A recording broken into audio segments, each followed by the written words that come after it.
안녕하십니까. 전하태 교수입니다. 이번 시간 여러분들과 2015년 3회 기출문제 풀이를 하도록 하겠습니다. 자, 먼저 문제 1번을 보시게 되면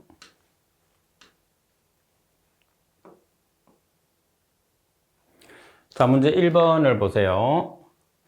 콜로이드 침전에 미치는 영향이 입자에 반대되는 전하를 가진 첨가된 전해질 이온이 지니고 있는 전하의 수에 따라서 현저하게 증가한다는 법칙은 어느 것이냐고 그랬어요. 그래서 문제 조건에서는 콜로이드 침전에 관한 법칙은 누구누구의 법칙 이렇게 기억하면 되겠죠. 그래서 콜로이드 침전에 관계되는 법칙은 슐처-하디 법칙에 대한 설명이 되기 때문에 정답은 가번이 정답입니다. 꼭 기억하세요. 콜로이드의 침전은 슐처-하디 법칙이다. 자, 그리고 문제 2번을 보시게 되면 하수가 유입된 하천의 자정작용을 하천 유화 거리에 따라서 분해지대, 활발한 분해지대, 회복지대, 정수지대의 4단계로 분류해서 나타내는 경우에 회복지대에 대한 설명으로 틀린 것은 어느 것인가? 답은 세균수가 감소한다. 자, 일반적으로 세균이라는 것은 박테리아를 뜻하는데 박테리아는 활발한 분해지대에서 주로 많이 나타나죠. 따라서 회복지대에서는 세균수가 감소하는 반면에 규조류가 번식을 하게 되겠죠. 자, 차츰 나옵니다. 나번에 발생된 암모니아성 질소가 질산화가 된다. 산소가 많이 존재하기 때문에 질산화가 일어나죠.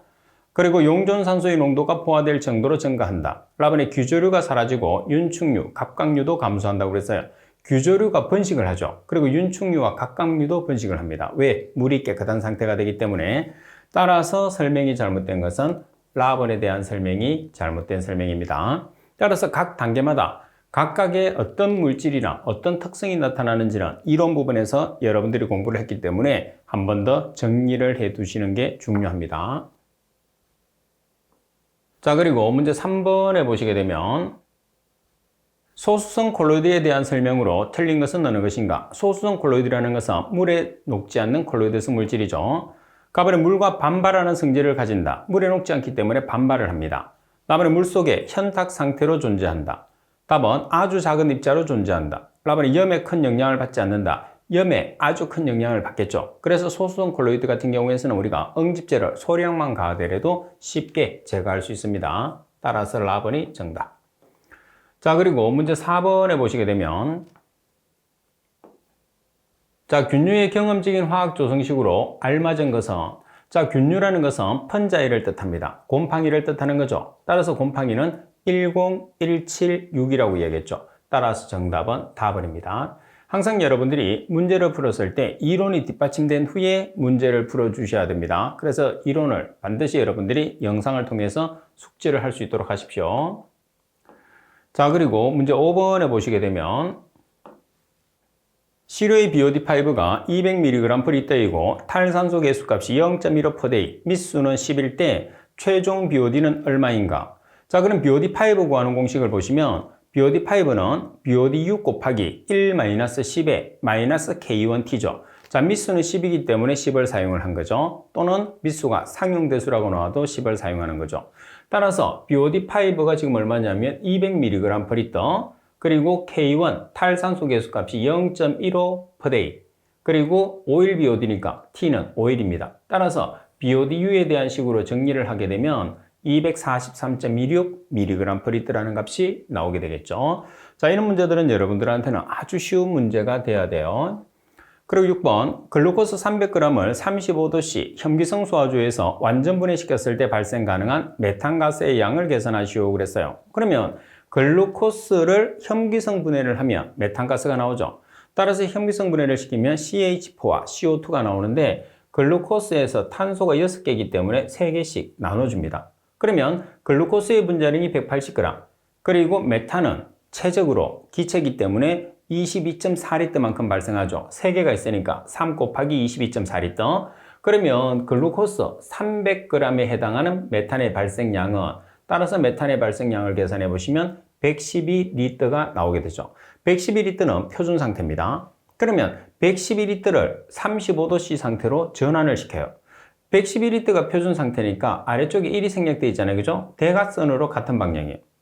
그리고 반대편은 현재. 그래서 대각선 분모의 표준 상태. 표준 상태는 0도씨니까 273K죠. 반대편에는 현재 상태 273 플러스 35도씨 상태죠. 따라서 계산하면 126.36리터라는 값이 나오게 되는 거죠. 자, 그리고 문제 7번을 보시게 되면 자, 문제 7번도 상당히 여러분들 시험에서 자주 출제되는 내용이니까 여러분들이 잘 기억을 해 주셔야 됩니다.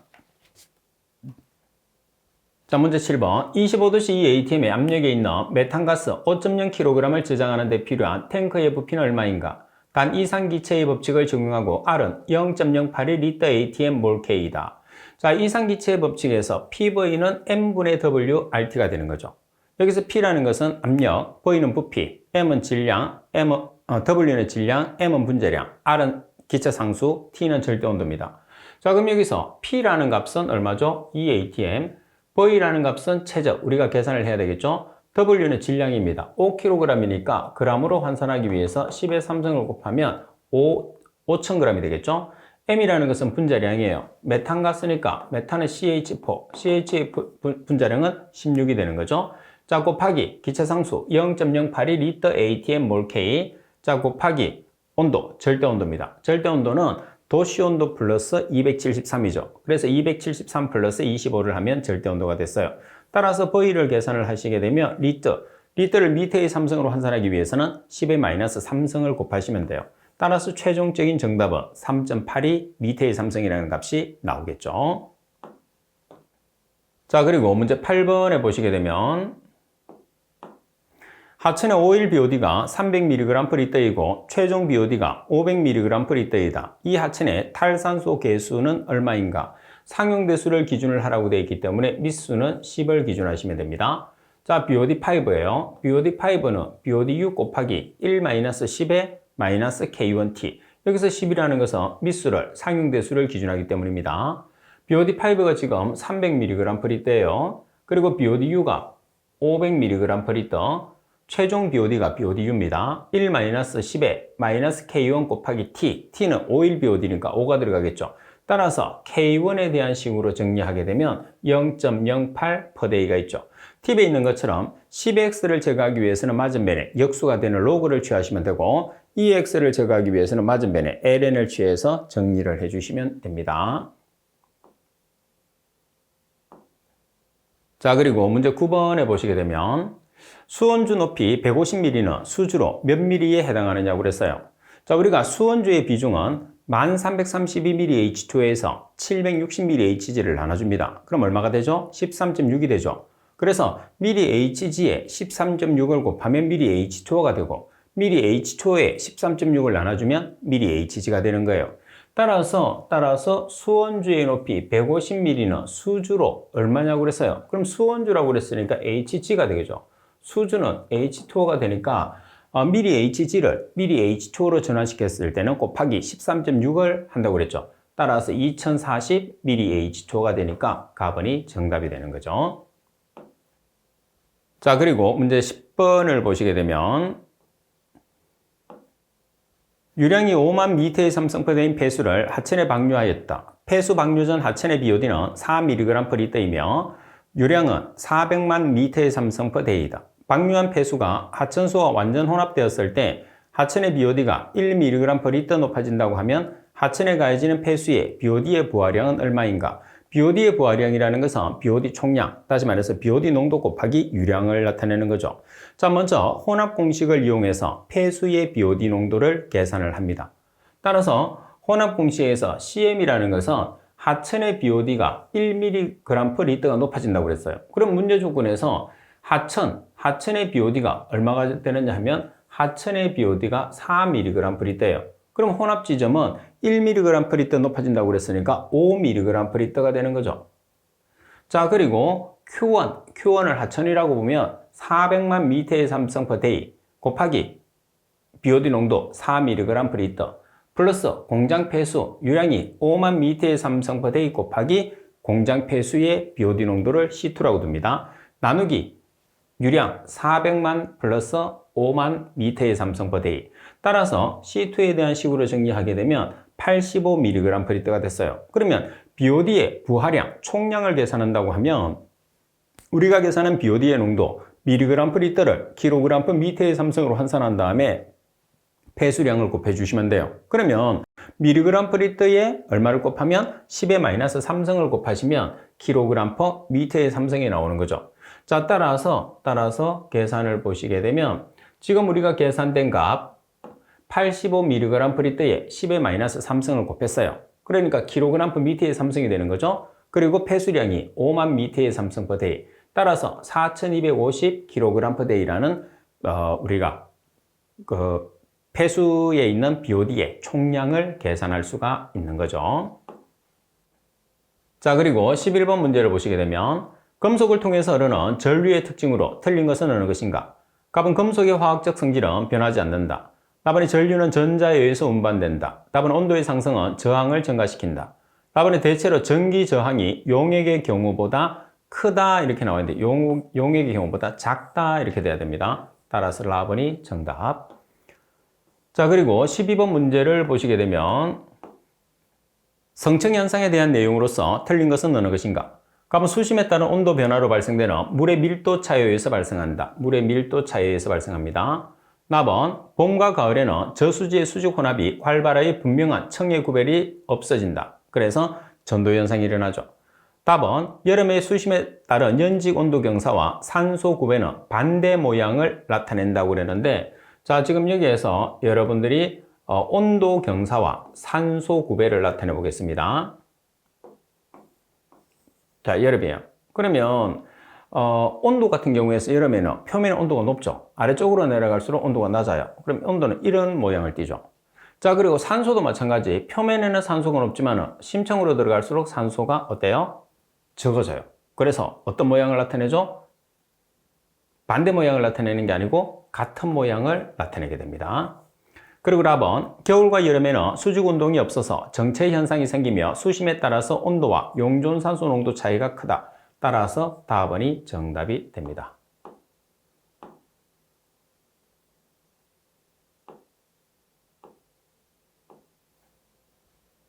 자, 그리고 13번 문제를 보시게 되면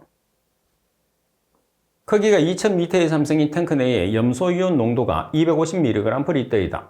탱크 내의 물은 완전 혼합이며 염소이온이 없는 물이 20m의 삼성포화로 연속적으로 유입되어서 염소이온 농도가 2.5mg/L로 낮아질 때까지의 소요 시간을 계산하시오. 지금 여러분들이 반응조가 완전 혼합 반응조예요.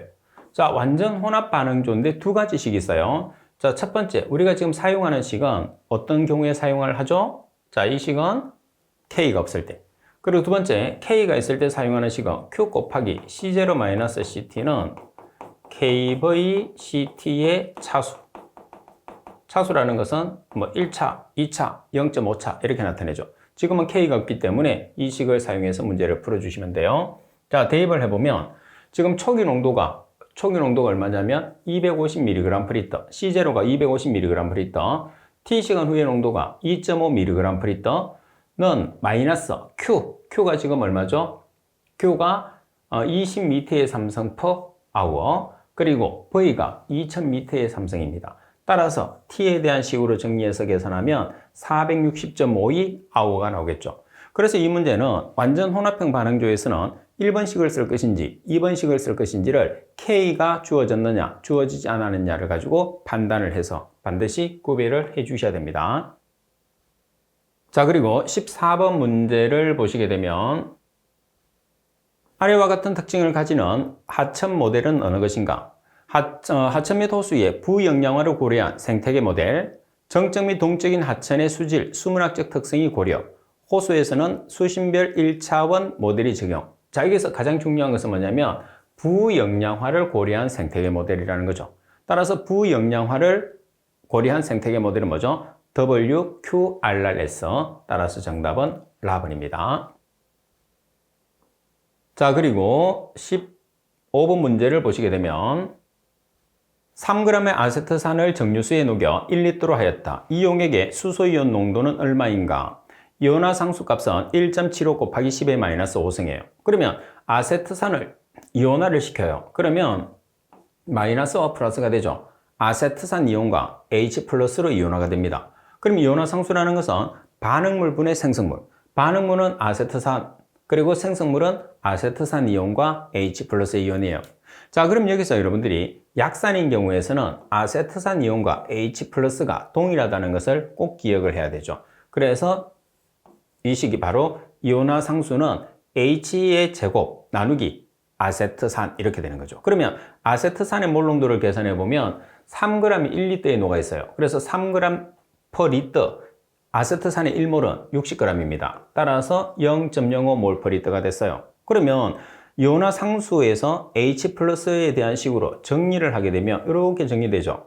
따라서 K라는 이온화상수 값이 1.75 곱하기 10의 마이너스 5성, 그리고 아세트산의 농도가 0.05몰이에요. 그러면 H 플러스의 값은 9.35 곱하기 10의 마이너스 4성 몰 per 리터죠.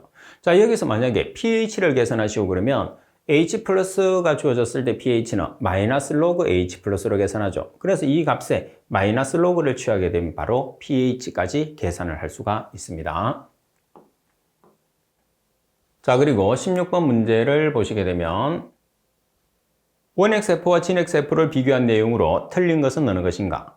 자, 갑은 기어 유사분열을 하고 니은은 유사분열을 하지 않는다. 납은 디귿에는 진XF에는 있고 획막이 원XF에서는 없어요. 그리고 답은 세포 크기가 진XF에서는 크고 원XF에서는 작고, 그리고 세포 소기관은 엽록체 등이 존재하고 액포 등이 존재한다. 자, 여기서 라본 같은 경우에서는 엽록체 등이 존재하는 것은 진XF는 맞아요. 반면에 원XF에서는 세포 소기관 등이 존재하지 않습니다. 액포가 세포 소기관이죠. 그래서 세포 소기관이 존재한다고 되어 있는데 존재하지 않습니다. 따라서 라본이 틀렸어요. 자, 그리고 17번 문제를 보시게 되면 수산화 마그네슘 290mg per 리터 용액의 pH는 얼마인가?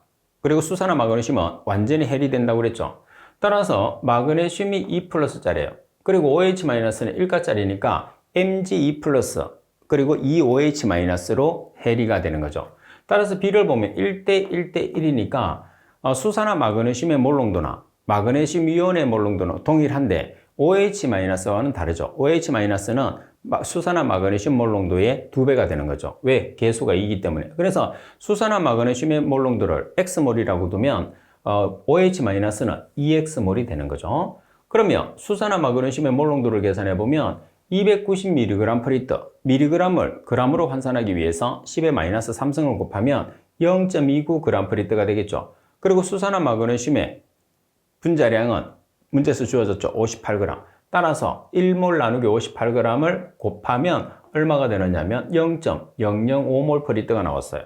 이 값이 뭐가 되죠? X몰이 되죠. 따라서 OH-는 2X몰이니까 2 곱하기 0.005몰 per 리터가 나왔어요. 따라서 pH를 계산했을 때 팁에도 있는 것처럼 산성 물질에서는 마이너스 로그 H 플러스, 알카리성 물질에서는 14 플러스 로그 OH-로 계산하잖아요. 따라서 계산된 값을 OH-의 농도를 여기 OH-에 대입하시면 돼요. 따라서 14 플러스 로그 2 곱하기 0.005몰 per 리터, 계산기를 통해서 계산하시면 12.0이라는 값이 나오게 됩니다. 자, 그리고 18번 문제를 보겠습니다.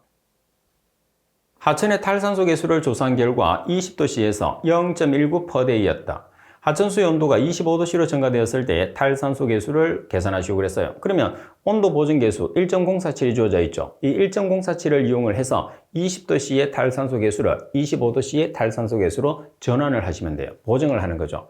자, 따라서 지금 20도씨에서 K1이 0.19 per day예요. 보정 계수가 1.047, 우리가 계산하고자 하는 온도는 25도입니다. 따라서 25-20의 성을 해주시면 0.24 per day라는 값이 나오겠죠. 그래서 가장 간단한 온도 보정식인데 이런 문제도 나올 수는 있는데 기사에서는 나오기는 좀 힘들죠. 산업기사에서 자주 나올 수 있는 문제입니다. 가끔씩 이렇게 나와요. 자, 그리고 19번 문제를 보시게 되면 BOD5가 270mg per 리터이고 COD가 450mg per 리터인 경우에 탈산소 계수 K1이 0.1 per day일 때 생물학적으로 분해 불가능한 COD는, 생물학적으로 분해가 불가능한 COD라는 것은 MBD COD를 계산하는 소리입니다. 자, 그리고 BD COD는 생물학적으로 분해가 가능한 COD는 BODU다. 그리고 상용대수 기준, 상용대수 기준이라는 것은 밑수를 10을 쓰라는 게죠. 자, 그럼 우리가 생물학적으로 분해가 가능한 BDCOD와 생물학적으로 분해가 불가능한 MBDCOD를 더하면 뭐가 되죠? COD가 되는 거예요. 그래서 여기에서 MBDCOD를 계산하시고 그랬으니까 MBDCOD는 COD-BDCOD, BDCOD는 BODU와 동일해요. 따라서 문제에서 BOD5가 주어졌으니까 우리가 뭐를 계산할 수 있죠? 그렇죠. BODU를 계산할 수 있죠. BOD5는 BOD6 곱하기 1 마이너스 밑수가 10을 쓰라고 해서 상용대수니까 10을 쓰는 거죠. 10에 마이너스 K1T예요.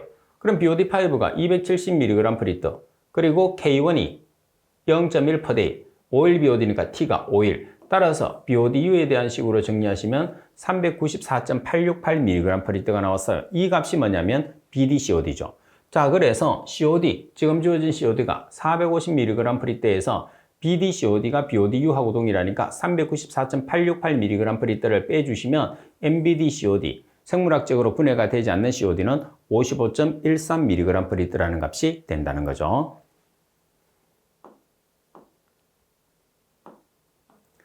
자, 그리고 20번 문제를 보겠습니다. 박테리아의 호기성 산화 과정에서 박테리아 50g당 소요되는 이론적인 산소 요구량은, 자, 박테리아는 CO2, H2O, NH3로 전환된다고 그랬어요.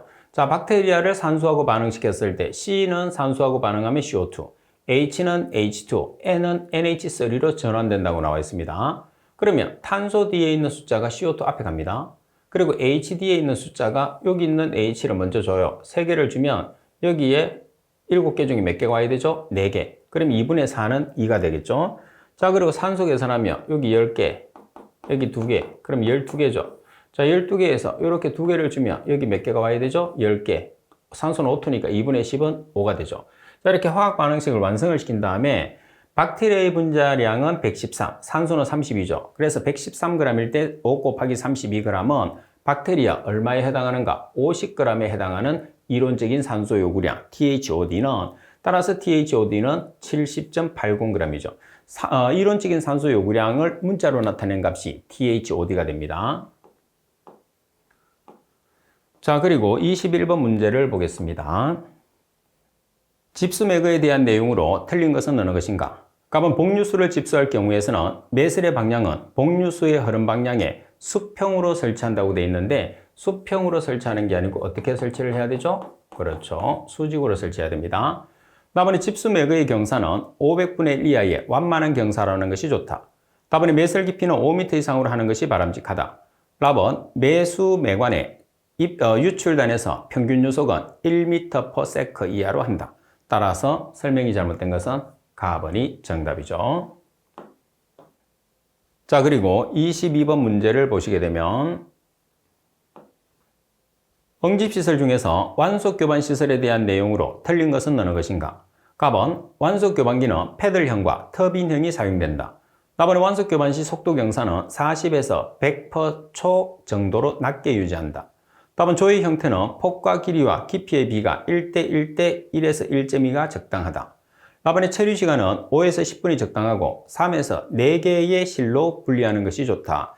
자, 일반적으로 체류 시간은 조금 길게 두는 게 좋습니다. 그래서 5에서 10분이 아니라 20에서 30분을 가장 적정한 값으로 나타내고 있어요. 따라서 설명이 잘못된 것은 라번이 됩니다.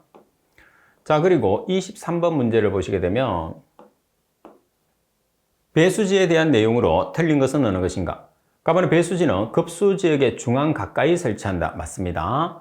답은 배수지의 유효 용량은 계획 1일 최대 급수량으로 하는 게 아니라 시간 변동 조정 유량과 비상 대처 용량을 합하여 급수구역에 계획 1일 최대 급수량의 12시간분 이상을 표준으로 하게 됩니다.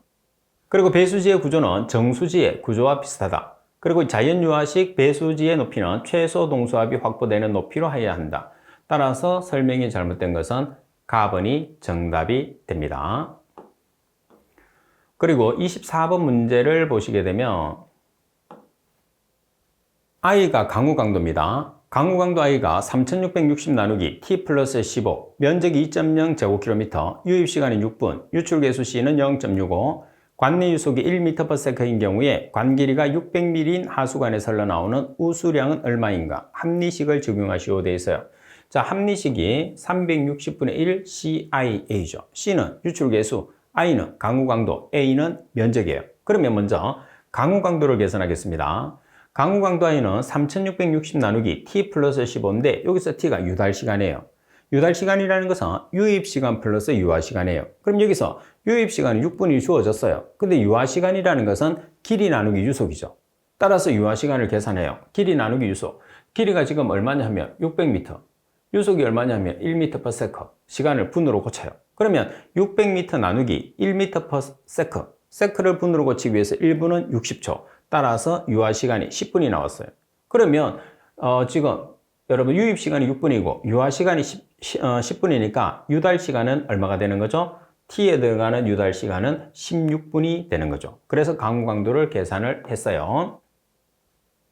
자, 그리고 이제 유달시간을 계산하니까 강우강도의 값이 이렇게 해서 강우강도의 값을 계산하니까 얼마가 됐느냐면 118.0645 mPh라는 값이 나왔어요.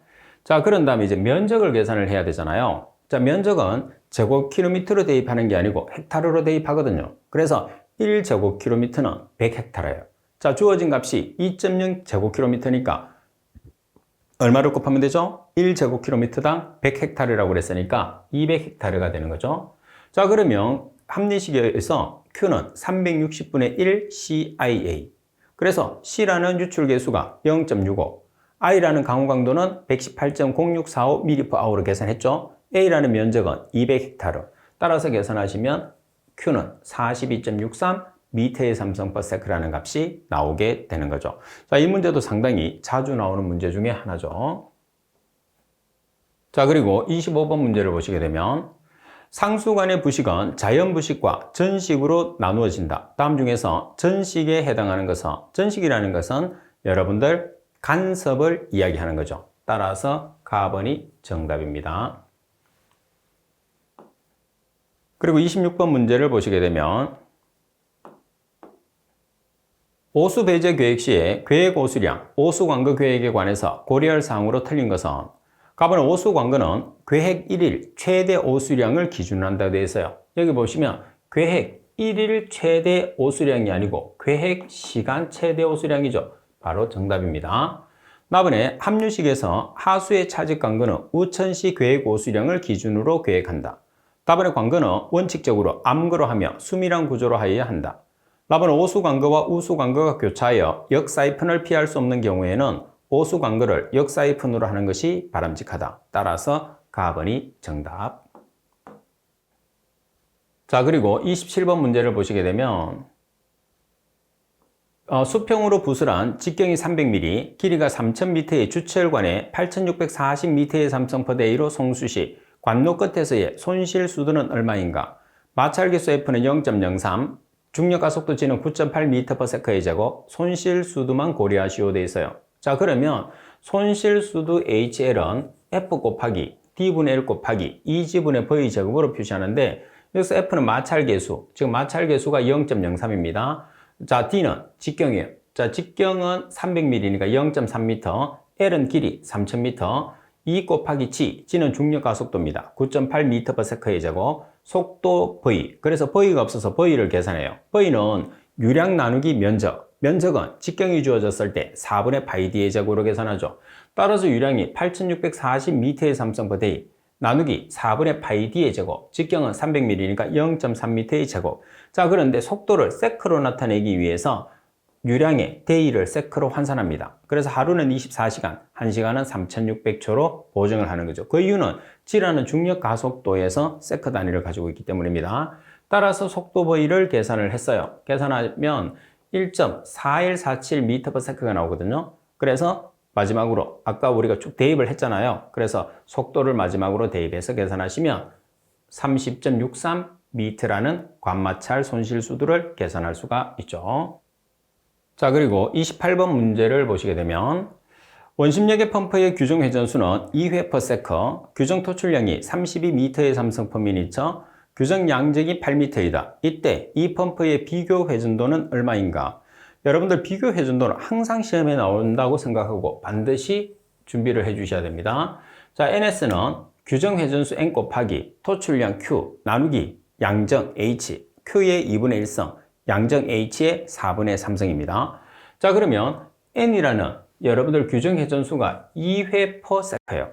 근데 RPM이라는 것은 팁에도 있는 것처럼 그 분당 회전수거든요. 그래서 초당으로 나와 있으면 분을 여러분들이 고쳐주셔야 돼요. 그래서 여기에서 1분은 60초를 보정한 것은 세크를 분으로 환산하기 위해서 보정한 겁니다. 자, 그리고 Q라는 값이 32m의 3성 per 미니처 2분의 1성, 그리고 전량정이 8m 4분의 3성, 따라서 계산하시면 NS는 142.70rpm이죠. 그래서 조금씩 숫자들을 바꾸기 때문에 답을 외워서는 안 되고, 이 문제는 풀이 방법을 정확하게 기억을 하셔야 되고, 그리고 회전수는 RPM으로 표시하는데 분당 회전수라는 것을 반드시 숙지를 해 주셔야 됩니다. 자, 그리고 29번 문제를 보겠습니다. 29번도 문제가 똑같은 거예요. 실제로 이렇게 나왔습니다. 1분당 300m의 삼성의 물을 150m에 양정할 때 최고 효율점에 달하는 펌프가 있다. 이때의 회전수가 1500rpm이라면 이 펌프의 비속도는 얼마인가? 자, 통일하게 그대로 대입하시면 됩니다. 자, 여기서는 여러분들이 회전수가 1500rpm, 규정 회전수가 1500rpm입니다. 자, 그리고 Q가 분당 300m의 삼성, 그래서 300m의 삼성 per 미니처의 2분의 1성.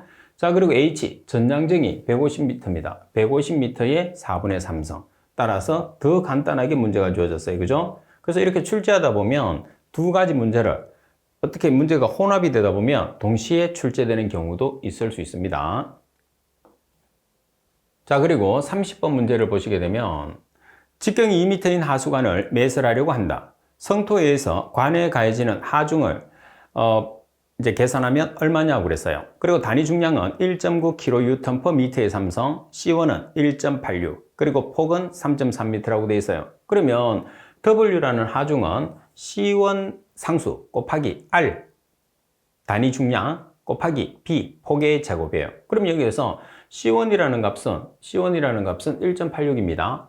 자, 그리고 R이라는 값이 얼마죠? 단위 중량은 1.9kN per m의 삼성이에요.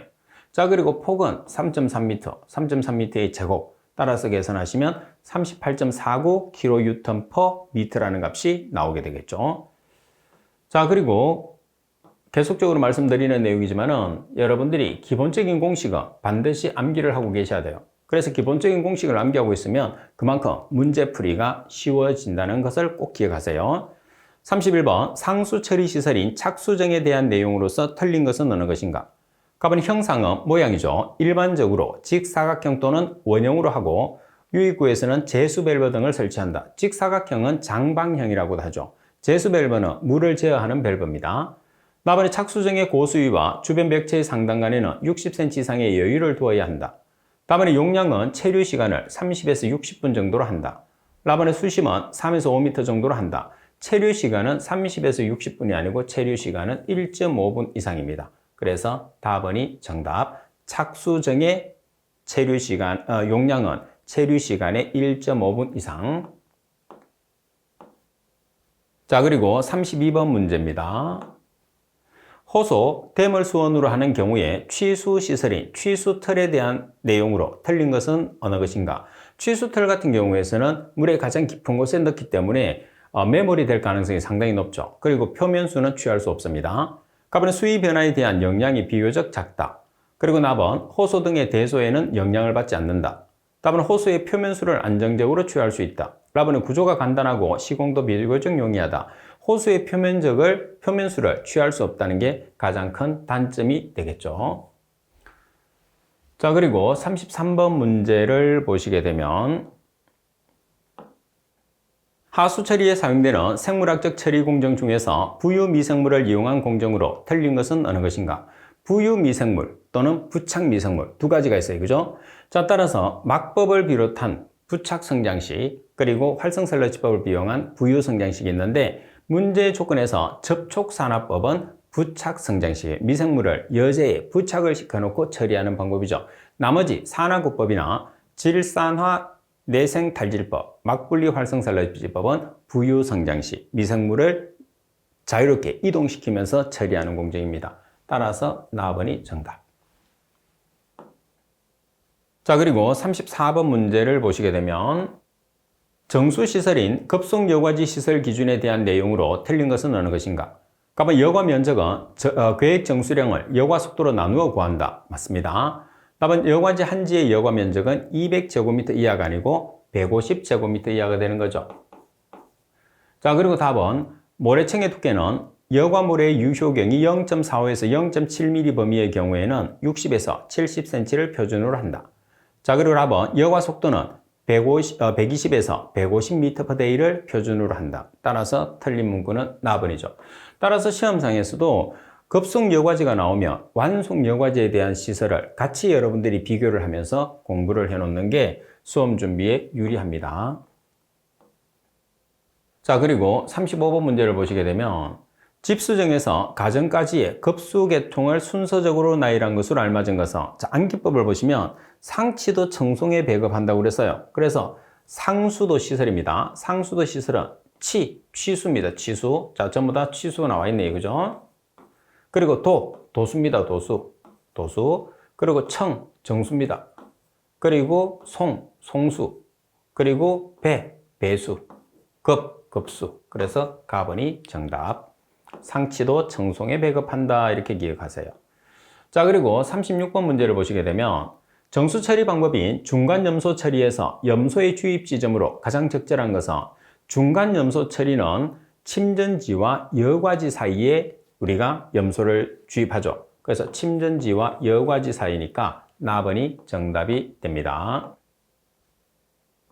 자, 그리고 37번 문제를 보겠습니다. 소규모 하수도 계획 시 고려해야 하는 소규모 지역의 고유의 특성으로서 틀린 것은 어느 것인가?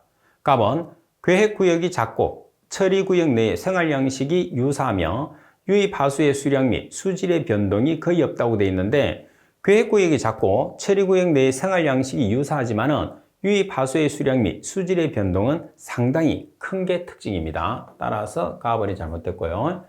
답은 처리수의 방류 지점의 유량이 작은 소하천, 소호소 및 농업용수 등으로 처리수의 영향을 받기가 쉽다. 답은 하수도 운영에 있어서 지역 주민과 밀접한 관련을 갖는다. 답은 고장 및 유지 보수 시에 기술자의 확보가 곤란하고 제조업체에 의한 신속한 서비스를 받기가 어렵다. 아무래도 소규모 하수도인 경우에서는 서비스를 받기 힘들죠. 왜? 대규모를 먼저 수리하고 소규모로 올 거니까 가번이 정답.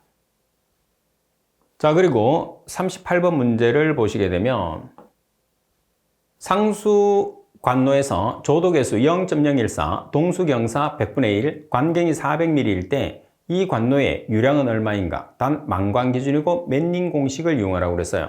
맨닝 공식이 나왔다는 소리는 맨닝 공식에 의한 유속을 사용하라는 거죠. 그러면 유량이라는 것은 면적 곱하기 속도예요. 그럼 면적은 직경이 나와 있으니까 4분의 파이 d의 제곱을 이용하시고, 그리고 유속은 맨닝 공식에서 유속을 사용하시면 됩니다. 따라서 4분의 파이 d의 제곱에서 직경이 지금 얼마로 주어졌느냐 하면 관경이 직경이니까 400mm는 0.4m가 되는 거죠. 따라서 제곱을 해서 면적을 계산하면 0.12566 제곱미터가 됐어요. 그러면 맨닝식에 의한 유속 구하는 공식은 n분의 1 곱하기 r의 3분의 2성 곱하기 i의 2분의 1성. 여기서 r은 경심, i는 우리가 기울기라고 그러죠. 동수경사, 그리고 n은 조도계수입니다. 자, 그러면 원형에서 경심은 4분의 d예요. 그러면 직경이 0.4m니까 경심은 0.1m가 되겠죠? 그리고 동수경사는 문제 조건에서 100분의 1로 나와 있습니다. 자, 따라서 유속 V는 지금 여러분들 조도계수가 얼마죠? 조도계수가 0.014. 따라서 0.014분의 1 곱하기 경심 0.1m의 3분의 2성, 그리고 기울기 100분의 1의 2분의 1성. 기울기가 동수경사입니다. 따라서 계산하시면 1.539m/s가 나왔어요. 그래서 면적 곱하기 속도, 면적 곱하기 유속. 따라서 계산한 다음에 정답의 시간 단위를 보면 분으로 돼 있죠. 근데 동수경사, 우리가 맨닝식에 의한 유속이 세크잖아요. 그래서 최종적으로 세크를 분으로 환산하는 과정을 거쳐서 정답을 내면 되겠죠. 자, 따라서 면적, 그리고 유속, 따라서 세크를 분으로 환산하기 위해서 60을 보정했죠. 따라서 11.60 미터의 삼성 per 미니츠라는 값을 계산할 수가 있습니다. 자, 그리고 39번 문제를 보시게 되면 상수 처리를 위한 약품 침전지의 구성과 구조로 틀린 것은 어느 것인가? 답은 슬러지의 퇴적 심도로서 30cm 이상을 고려한다. 답은 유효 수심은 3에서 5.5m로 한다. 답은 침전지 바닥에는 슬러지 배제에 편리하도록 배수구를 향하여 경사지게 한다. 답은 고수위에서 침전지 벽체 상단까지의 여유구는 10cm 정도로 한다고 되어 있는데 10cm가 아니고 30cm 정도 여유를 둬야 됩니다. 여유구는 30cm 정도를 해야 됩니다. 따라서 라번이 정답이 되고요. 자, 그리고 40번 문제를 보시게 되면 지하수의 치수 지점 선정에 대한 내용으로 틀린 것은 어느 것인가? 답은 연해부의 경우에서는 해수의 영향을 받지 않아야 한다. 답은 얕은 우물인 경우에는 오염원으로부터 5m 이상 떨어져서 장내에도 오염의 영향을 받지 않는 지점이어야 한다. 5m 정도가 아니고 15m 정도는 떨어져야 됩니다. 답은 복류수인 경우에서는 오염원으로부터 15m 이상 떨어져서 장내에도 오염의 영향을 받지 않는 지점이어야 한다. 답은 복류수인 경우에 장내에 일어날 수 있는 유로 변화 또는 하상 저하 등을 고려하고 하천 개수 계획에 지장이 없는 지점을 선정을 한다. 따라서 설명이 잘못된 내용은 나번이 정답이 됩니다. 자, 이번 시간 수업은 이것으로 마치도록 하겠습니다.